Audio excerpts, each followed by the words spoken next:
We were at the worst point we could have been. At that time, violence was going to tip over the edge into an elongated civil war. And here this man comes, and he creates a sense of serenity by his presence. And then when he started to speak, of course, he made his famous plea.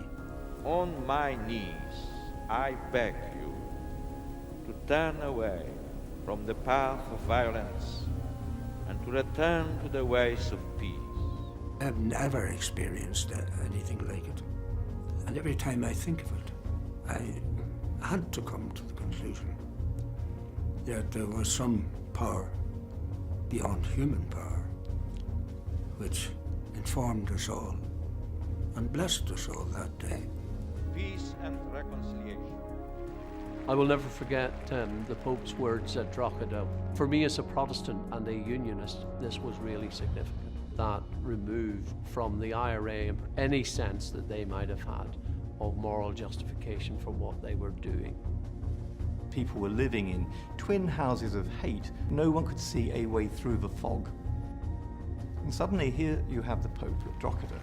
There was nobody else other than the Pope who could come and say those things. Someone broke the logjam, and that was John Paul II. And that is why it was the very beginning of the peace process in Northern Ireland. Like St. Patrick, I too have heard the voice of the Irish calling to me.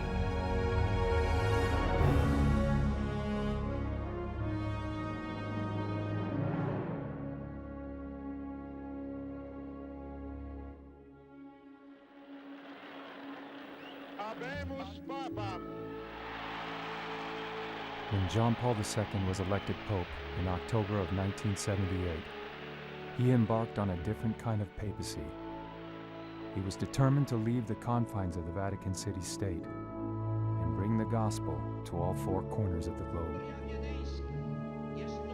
After successful trips to Mexico and his native Poland, John Paul sets his eyes on a visit to Ireland.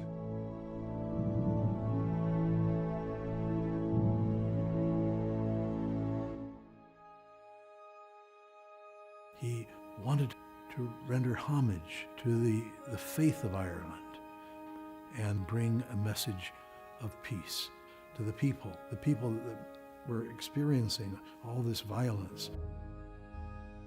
He was one of the youngest popes we'd ever had. He was vibrant, he was charismatic, and there was a lot of excitement within Ireland about the Pope's visit. It was seen as significant because it put Irish Catholicism on the map. People were very pleasantly surprised that within a year of being elected Pope, that Ireland would have such a high priority. Now, in relation particular to the troubles in Northern Ireland, it was a period of political stagnation. There were regular deaths. The scene was depressing. There was a lot of violence and tension. Behind the scenes, John Paul works to ensure that he will be able to travel to Northern Ireland. His proposed visit inspires strong feelings on both sides of the divide.